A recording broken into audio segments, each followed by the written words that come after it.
Today, we will talk about legal tender, definition, economic functions, examples.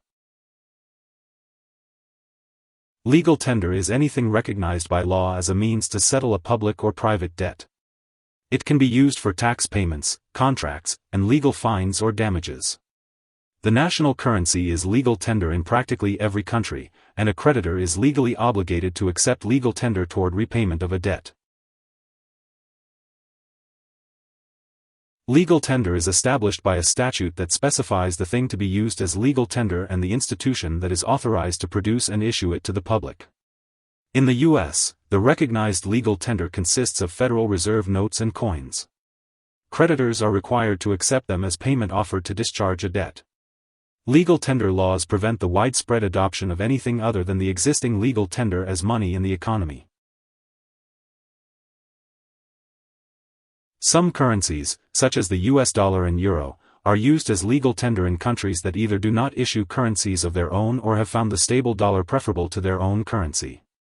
A legal tender can be in two fundamental forms: market-determined commodity money, such as gold, or an adulterated commodity or valueless token that takes on the characteristics of a fiat currency. Legal tender serves several purposes, including being used as a medium of indirect exchange, a unit of account, a store of value, and a standard of deferred payment. Proponents of legal tender laws argue that it enhances the usefulness of money, reduces transaction costs, and allows flexibility in the money supply.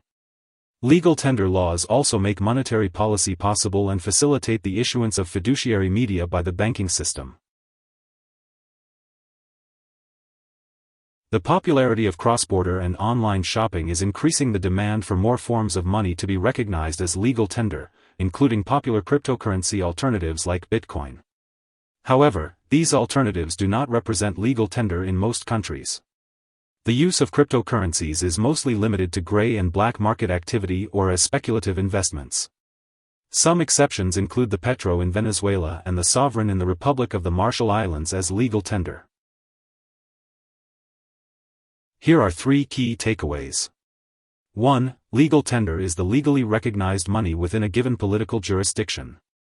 2. Legal tender laws effectively prevent the use of anything other than the existing legal tender as money in the economy. 3. Legal tender serves the economic functions of money plus a few additional functions, such as making monetary policy and currency manipulation possible. Hope this would help. Thanks for watching.